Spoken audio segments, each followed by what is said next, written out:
അത് നീ നാട്ടുകാരനെയും മറ്റേ ഉസ്താദിനെയും എല്ലാവരെയും പറയണ്ടല്ലോ. എന്താ നമുക്കതിൽ അറിയാതില്ല പറയാൻ? എടി ഷാജിദ ഷാജി നിനക്ക് ഇതിനുള്ളത് കിട്ടും.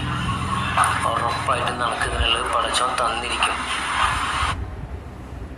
എന്നതുപോലെ തന്നെ സാജിദയുടെ അയൽവാസിയായ മുത്തു പറയുന്ന ചില സംഗതികളുണ്ട്. അതൊന്ന് കേൾക്കേണ്ട സംഗതിയാണ്.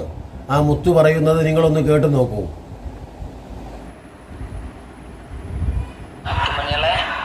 എല്ലാവർക്കും സുഖമല്ലേ? പിന്നെ എല്ലാവരും ഷാജിദ ലൈവുകൾ കണ്ടിട്ടുണ്ടാവുമല്ലോ. എല്ലാവരും കാണുന്നത് അവൾ പറയണം പഠിച്ചത് എന്തെല്ലാം നിങ്ങളെല്ലാവരും അറിയണം. എൻ്റെ മരിച്ചുപോയ ഉപ്പാനെയും എൻ്റെ പെങ്ങന്മാരെയും ഉമ്മാനെയും എന്തെല്ലാം വർത്താനം അവൾ പറയും. ഇതിനൊക്കെ ഒരു തിരിച്ചടി കൊടുക്കണ്ടേ? ഷാജി നീ വെയിറ്റ് ചെയ്യട്ടോ. ഇതിനുള്ള മറുപടി നടക്ക് 100ഓളം മറുപടികൾ വരും. നീ വെയിറ്റ് ചെയ്യും.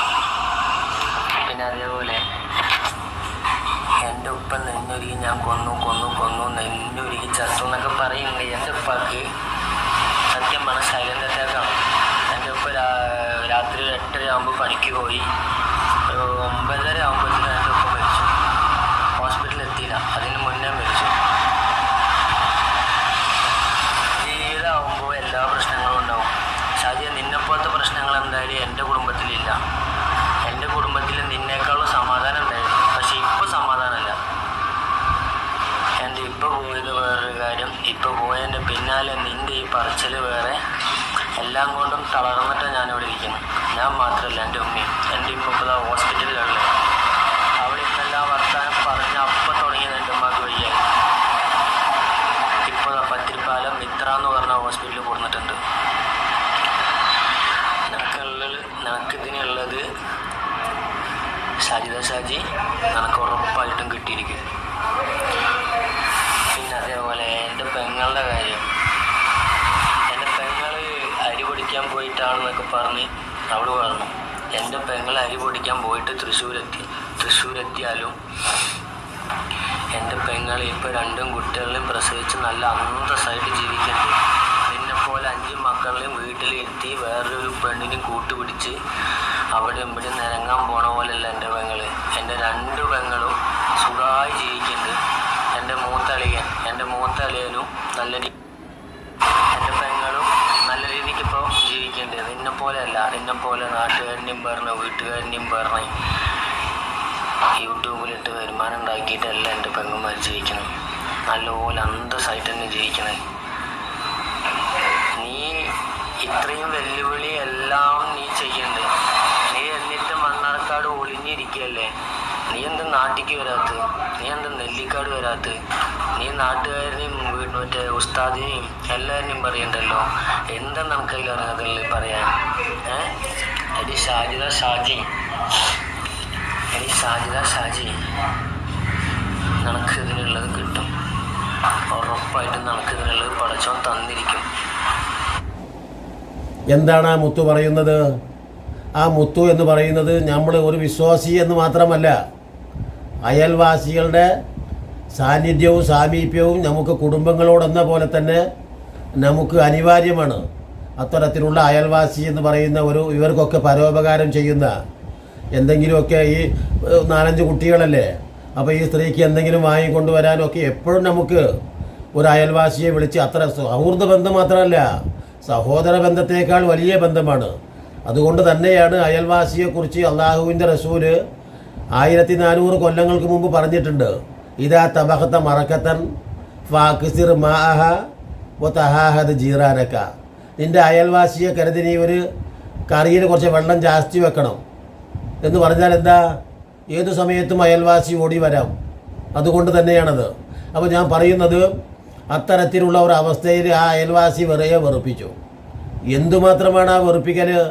തുല്യതയില്ലാത്ത വെറുപ്പിക്കൽ. അതുകൊണ്ടാണല്ലോ ആ മുത്തു ഇപ്പോഴും വ്ളോഗറായിട്ടുണ്ട്. കാരണം യൂട്യൂബർമാർ 2 എണ്ണമാണ് ഇപ്പോൾ സാജിദയുടെ ബലിയാടുകളായ, സാജിദയുടെ ഉപദ്രവങ്ങൾക്ക് പാത്രമായ 2 ചെറുക്കന്മാർ ഇപ്പോൾ യൂട്യൂബിൽ നിറഞ്ഞാടുന്നു. അഥവാ പുതിയ വ്ളോഗർമാരായിരിക്കുന്നു എന്ന് പോലും പറയണം. അപ്പോൾ ഇവളൊരു മോട്ടിവേറ്റർ ആണെന്ന് തോന്നുന്നു. കാരണം അതുകൊണ്ടാണല്ലോ ഇപ്പോൾ 2 പുതിയ യൂട്യൂബർമാരുണ്ടായത്. അപ്പോൾ ഈ മുത്ത് പറയുന്നത് ഞാൻ നിങ്ങൾക്ക് നേരെ കാണിച്ചു തന്നല്ലോ. അപ്പോൾ ഒരു അയൽവാസി ഇത്തരത്തിൽ ആ മുത്തുവിൻ്റെ ഉപ്പയുടെ മരണം, ആ മരണത്തെ പോലും ആഘോഷിച്ച ഒരു അയൽവാസി നോക്കൂ, ആ മരണത്തിൽ പോലും എന്തുമാത്രമാണ് അവൾ കാട്ടിക്കൂട്ടിയിരുന്നത്. ഞാനിപ്പോൾ അതിവിടെ വെക്കുന്നില്ല. കാരണം അദ്ദേഹം മരിച്ച് മണ്ണോട് ചേർന്നു, ആ കുടുംബങ്ങൾ അതിൻ്റെ ദുഃഖം അനുഭവിക്കുന്നു എന്ന് മുത്ത് പറയുന്നു. അവൻ്റെ ഉപ്പ മരിച്ചതിന് ശേഷം ആ ഉമ്മ വല്ലാത്ത പ്രയാസത്തിലാണ്.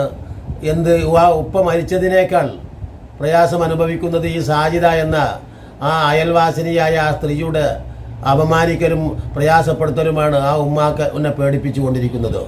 ഉമ്മയെ മാത്രമല്ല ഞങ്ങളെ ഒക്കെയും ഈ സാജിദ എന്ന് പറയുന്ന ആ സ്ത്രീയുടെ ഭീഷണി, ആ സ്ത്രീയുടെ പെരുമാറ്റം, ആ വാക്കുകൾ, പ്രവർത്തികൾ ഞങ്ങൾ വല്ലാതെ വേദനിപ്പിക്കുന്നു. കിട്ടിയ പൈസക്ക് ഞങ്ങളിത് വിറ്റ് വേറെ എവിടേക്കെങ്കിലും പോയാലോ എന്ന് ചിന്തിക്കുന്നു. നോക്കൂ, ഒരു അയൽവാസിയെക്കുറിച്ച് നിർഭയമല്ലാതിരിക്കുക എന്ന് പറഞ്ഞാൽ ആലോചിച്ച് നോക്കൂ. ഒരു കഥ എനിക്ക് ഓർമ്മ വരുന്നുണ്ട്. സ്പെയിൻ എന്ന് പറയുന്ന ഒരു രാജ്യത്ത് ആലോചിച്ച് നോക്കണം. ആ സ്പെയിനിൽ ഒരു അയൽവാസിയുണ്ട്. ആലോചിച്ച് നോക്കൂ. ആ സ്പെയിനിലെ ആ അയൽവാസി ഒരു ക്രിസ്ത്യാനിയായിരുന്നു. അതല്ല, ഇനി ജൂതനാണെന്ന് തോന്നുന്നു. ആ ജൂതൻ്റെ വീടിന് വില പറഞ്ഞപ്പോൾ അവിടുത്തെ കച്ചവടക്കാർ ചോദിച്ചു, അങ്ങനെ ചോദിക്കുമല്ലോ, ഇതെന്താടോ ഇത്ര വലിയ വില പറയണത്, ഇത്രയൊക്കെ വില കിട്ടും അപ്പം ഇതിന്? അപ്പോൾ ഇത്രയും വലിയ അഥവാ തൊള്ളയെ കൊള്ളാത്തൊരു വിലയാണല്ലോ നീ പറയണത് എന്ന് ചോദിച്ചു. അങ്ങനെ ചോദിക്കുമല്ലോ കച്ചവടക്കാർ. അവ പറഞ്ഞു, ഞാൻ എൻ്റെ അയൽപക്കത്ത് മുസ്ലിമീങ്ങളാണ് താമസിക്കുന്നത്, നല്ല അയൽവാസികളാണവർ. അവരെപ്പോലെ ഉത്തമന്മാരായ ആ മുസ്ലിമീങ്ങളായ അയൽവാസികളെ കിട്ടണമെങ്കിൽ ഇത്ര നല്ല വില കൊടുക്കേണ്ടി വരും. ഞാൻ നിർബന്ധിതനായിട്ട് വിൽക്കുകയാണ്. കാരണം എനിക്ക് കുറച്ച് പൈസൻ്റെ ആവശ്യമുള്ളത് കൊണ്ടാണ്. അല്ലെങ്കിൽ ഞാൻ ഒരിക്കലും ഇവിടുന്ന് വിറ്റ് പോവില്ല. എന്താ കാരണം? എന്നെ സ്നേഹിക്കുന്ന, എന്നോട് സഹകരിക്കുന്ന, സഹായിക്കുന്ന മുസ്ലിം വീടുകളാണ് ചുറ്റുഭാഗത്തുമുള്ളത് എന്ന് പറഞ്ഞിട്ടുണ്ട്. നോക്ക്, ആ സമയത്താണ് ഈ പറയുന്ന സാജിദ എന്ന മുസ്ലിം സ്ത്രീയുടെ അയൽപക്ക സാന്നിധ്യം ഭയപ്പെട്ടുകൊണ്ട് അയൽവാസികൾ വേറെ എവിടേക്കെങ്കിലും ഓടിപ്പോവുക. ഇപ്പോൾ ഉദാഹരണം, നമ്മൾ വല്ല എലികളൊക്കെ നമ്മളെ കണ്ടാൽ എന്താ പാടുക? കവിതകളിലൊക്കെ പറഞ്ഞ പോലെ പുലിയെപ്പോലെ ഇരിക്കുന്നവനൊരു എന്താ പറയുമല്ലോ, അത് പറഞ്ഞാൽ ഓടിപ്പോവുകയാണ്. പെട്ടെന്ന് തന്നെ പൂച്ചയെ കണ്ട എലികളെപ്പോലെ എല്ലാവരും സാജിദയെ കണ്ടാൽ ഓടിപ്പോകുന്ന ഒരവസ്ഥയാണ് ഇപ്പോൾ ഈ പറയുന്ന സാജിദയുടെ പരിസരവാസികളുടെ അവസ്ഥ. ആലോചിച്ച് നോക്കൂ. അപ്പോഴാണ് ഇപ്പോൾ സാജിദയുടെ പീഡനത്തിനിരയായി 2 പുതിയ വ്ളോഗർമാർ ഉദയം ചെയ്തത്.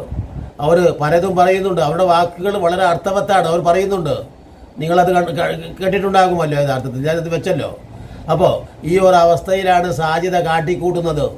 എന്നിട്ട് ഇപ്പോൾ സാജിദ മിക്ക സമയങ്ങളിലും വീട്ടിലില്ല. ഈ കുട്ടികളെ സ്ഥിതി എന്താണ് എന്ന് അള്ളാഹു അല്ല. നോക്കൂ, അവൾ മാനേജറുമായിട്ടും ഡയറക്ടറുമായിട്ടും ക്യാമറാമാനുമായിട്ടും നാട് ചുറ്റുകയാണ്. അതിന് അവൾ പറയുന്നത്, മുസ്ലിമീങ്ങളിൽ സിനിമാ നടന്മാരില്ലേ, എനിക്ക് സാധ്യമാകുന്ന രീതിയിലൊക്കെ ഞാൻ ജീവിക്കും, എനിക്ക് ആരെയാണ് പേടിക്കേണ്ടത്, അള്ളാനെ പേടിച്ചാൽ പോരെ എന്ന് ഇടയ്ക്ക് പറയുന്നുണ്ട്. അതോടൊപ്പം അള്ളാനെ അവൾ പേടിക്കുന്നില്ല താനും. വേഷത്തിലും പ്രവൃത്തിയിലും അല്ലത്രേ അള്ളാനെ പേടി എന്ന് പറയുന്നത്. വാക്കുകളിലും പ്രവൃത്തിയിലും വേഷത്തിലുമല്ല. നോക്കണം, 3 രീതിയിലാണ് മനുഷ്യൻ കാണുന്നത്. ഒന്ന് വേഷം, ഒന്ന് വാക്ക്, ഒന്ന് പ്രവൃത്തി, അല്ലേ? ഇത് 3ലുമല്ല. അഥവാ ഫുള്ളായിട്ട് നഗ്നയായിട്ട് നേക്കഡായിട്ട് നടന്നാൽ അത് ദൈവനിഷേധമാണെന്ന് പറയാൻ പറ്റില്ല എന്ന് പുതിയ തിയറിയുമായിട്ട് സാജിദ ലോകത്തോട് സംവദിക്കുകയാണ്. ഫുള്ള് കുപ്പായം വേണ്ട, പാവാട വേണ്ട, ജീൻസ് വേണ്ട. ഇപ്പോൾ അവൾ ജീൻസാണ് ഉപയോഗിക്കുന്നത്. പരിപൂർണ്ണ നഗ്നയായിട്ട് ഞാൻ നടന്നാലും അതൊന്നുമല്ല മതത്തിൽ. ചില നഗ്ന സന്യാസിമാരൊക്കെ ഉണ്ടല്ലോ, അവരൊക്കെ മതവിശ്വാസത്തിൻ്റെ പേരിൽ തന്നെയാണ് നഗ്ന സന്യാസിനിമാരുമുണ്ട്. അപ്പോൾ ഇനി അവൾ നഗ്ന സന്യാസിനി ആയാലും എൻ്റെ മതം എൻ്റെ മനസ്സിലാണെന്നാണ് പറഞ്ഞത്. അത് വേറെ ആരെയും കാണിപ്പിക്കാനുള്ളതല്ല. ചിലപ്പോൾ ഞാൻ വസ്ത്രം ധരിക്കാതെ തന്നെ നടക്കും. എനിക്ക് തോന്നിയതൊക്കെ പറയും, ഞാൻ തോന്നിയതൊക്കെ പ്രവർത്തിക്കും. അപ്പോൾ ഈ 3 കാര്യങ്ങൾ ആളുകൾ കാണും. അതുകൊണ്ട് കാണാത്ത രീതിയിലുള്ള ഒരു രീതിയിലാണ് എൻ്റെ പടച്ചോനിലുള്ള എൻ്റെ വിശ്വാസം. അത് എനിക്ക് ഇഷ്ടമുള്ളതുപോലെ നടക്കും. സാധാരണ ഒരു മതത്തിലും ഇങ്ങനെ ഒരു സാധനമല്ല. ഹിന്ദു ആണെങ്കിൽ ഹിന്ദു മതത്തിൻ്റെ കുറച്ച് ഭാഗങ്ങളെങ്കിലും അവൾ വിശ്വസിക്കും. മുസ്ലിം ആണെങ്കിൽ അല്പഭാഗമെങ്കിലും വിശ്വസിക്കും. ജൂത ക്രിസ്ത്യാനികളും അഫതുമിനൂന ബി ബഅദിൽ കിതാബ് എന്ന് പറഞ്ഞ പോലെ പൂർണ്ണമായിട്ടും വിശ്വസിക്കാനാണ് നമ്മളോട് പറഞ്ഞത്. പക്ഷേ ഈ സ്ത്രീ അല്പമെങ്കിലും വിശ്വസിക്കുന്നവളാണെങ്കിൽ അല്പമെങ്കിലും ഉണ്ട്. അപ്പോൾ അതുകൊണ്ടാണ് അല്പമെങ്കിലും വിശ്വസിക്കുന്ന പെൺകുട്ടികളുടെ ശിരോവസ്ത്രമൊക്കെ ഇപ്പോൾ എന്താ പറയുക, അവിടെ തലയിലെ നടുഭാഗത്താണ്, അഥവാ ശിരസിൻ്റെ സെൻറ്ററിലൂടെയാണ് ഇപ്പോൾ അവരിങ്ങനെ തട്ടമിടുന്നത്. അത് അല്പം. അപ്പോൾ തുഅ്മിനൂന ബിബഅദിൽ കിതാബ്, വേദഗ്രന്ഥത്തിൽ നിന്ന് കുറച്ച് വിശ്വസിക്കുന്നു, അതുകൊണ്ട് അവർ തലയുടെ പകുതി ഭാഗമാക്കി. വാക്ക് ക്ലിയറാണല്ലോ. പക്ഷേ ഇവൾ അതുമില്ല. ഇവളെ സംബന്ധിച്ചിടത്തോളം ഏത് രീതിയിൽ നടന്നാലും എൻ്റെ മതം എൻ്റെ മനസ്സിലാണ്, അത് നിങ്ങളെ ബോധിപ്പിക്കേണ്ടതല്ല, എനിക്കിഷ്ടമുള്ളത് മാതിരി ചെയ്യും. ഇതാണ് ഇപ്പോൾ ഈ സ്ത്രീയുടെ എല്ലാവരോടുമുള്ള വാക്ക്. എന്തു തന്നെയായാലും ഇപ്പോൾ ജിനൂസി എന്ന് പറയുന്ന വ്ളോഗർക്ക് കേസ് കൊടുക്കുന്നു എന്നിട്ട് ഒരു കമൻറ്റ് ഇട്ടു. അത് എൻ്റെ വീഡിയോയിലൊക്കെ വന്നിരുന്നു. അവൾ പ്രേക്ഷകരൊന്നുമില്ലാത്ത, വേണ്ടത്ര കാണികളില്ലാത്ത എൻ്റെ വ്ളോഗിന് താഴെയും അവൾ ഓടിയെത്തും. ഫസ്റ്റ് കമൻറ്റ് അവളുടേതാണ്, സാജി. കിളവ നിന്നെ ഞാൻ കൂട്ടിലാക്കും, എടാ കിളവ നിന്നെ ഞാൻ വീട്ടിലെത്തി അടിച്ചിടും, എടാ കിളവ നിന്നെ ഞാൻ കണ്ടോളാം, വടിയിൽ കണ്ടോളാം, എടാ കിളവ നിന്നെ ഞാൻ ശരിയാക്കും. ഇത്തരത്തിലുള്ള ഭീഷണി വർത്തമാനങ്ങൾ. ഇറ്റ്മി കേസിനെ കുറേ ഉരുട്ടി നോക്കി അല്ലേ, എവിടെ എത്തിയെന്ന് അറിയില്ല, അവൾ തന്നെ ഉരുണ്ടു. അപ്പോൾ ഞാനത് പോട്ടെ. അപ്പോൾ ഇത്തരത്തിലുള്ള ഒരവസ്ഥ അയൽവാസിയെയും വെറുപ്പിച്ചു. ഇനി ആരെയാണ് വെറുപ്പിക്കാനുള്ളത്? ആലോചിച്ച് നോക്കൂ നിങ്ങൾ. ഇനിയും നല്ല നല്ല വീഡിയോകളുമായി നിങ്ങളെ കണ്ടുമുട്ടുന്നത് വരെ നിങ്ങൾക്ക് നന്ദി.